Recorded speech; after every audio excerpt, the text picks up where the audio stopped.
My name is Elias Moore, and this story isn't about revenge. It's about survival. It's about reclaiming your identity after being thrown away by the one person who was supposed to love you unconditionally, your mother. I was 16 when my mother kicked me out. Let me take you back. Growing up, I always knew something was off. My mom, Yvonne, was volatile.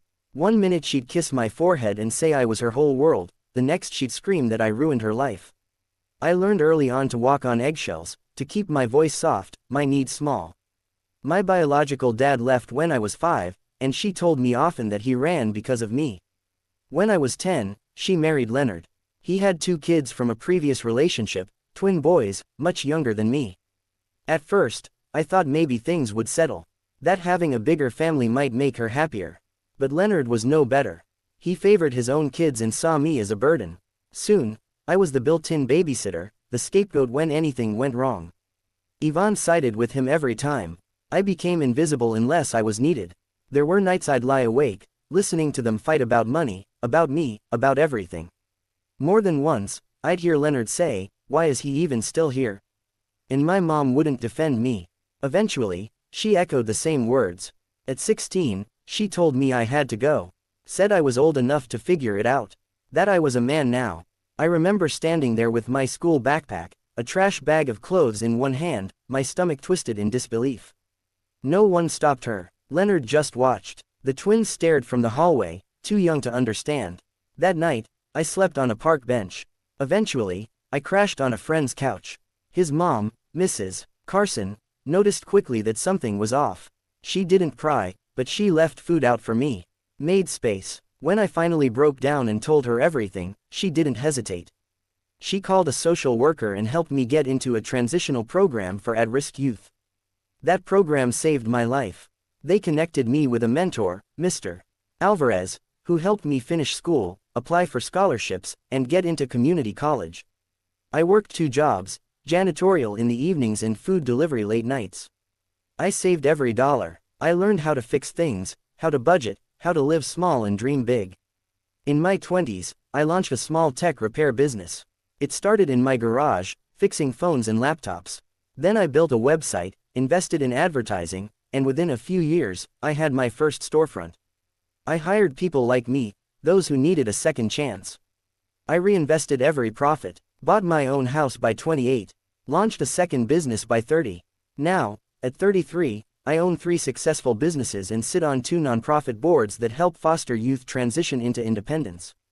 But the past has a funny way of knocking on your door. It started small. A message request on Facebook from an account I didn't recognize. "Hey Elias. It's your mom. I was hoping we could talk. I miss you." I stared at it for 10 minutes before deleting it. Then she showed up. One evening, I pulled into my driveway and saw her waiting near my porch. My heart slammed against my ribs. She looked thinner, tired, dressed in worn clothes. At first, I thought maybe she was sick. Then she opened her mouth. "Elias, sweetheart, look at you. You've done so well. I always knew you would. What do you want, Yvonne?" Her smile faltered. Can't a mother want to see her son? Not when she threw him out like garbage. Her face tightened. Things were hard back then. Leonard lost his job. We had to make tough choices. No, you made choices. I was a child. You chose to protect Leonard and your new family. Not me. She shifted tactics. Well, you're doing so. Well now, we're struggling. Leonard can't work. The boys, Max and Caleb, they're trying to get through college. We just need a little help. Just until things settle. There it was. The real reason. You came here for money. No, I came because you're my son, Elias. You have so much, and we're family. I stepped back. No, you made it clear a long time ago that I wasn't your family. You don't get to change that now just because you need something. She started crying, loud and messy, like the years hadn't taught her any new tricks. Neighbors started peeking out. Then she lunged at me. "You ungrateful brat, after everything I did for you." I pulled out my phone. "Stay back, I'm calling the police." She tried to snatch the phone from my hands, shrieking that I owed her, that I was abandoning her again. A neighbor shouted they'd already called the cops. A few more came outside.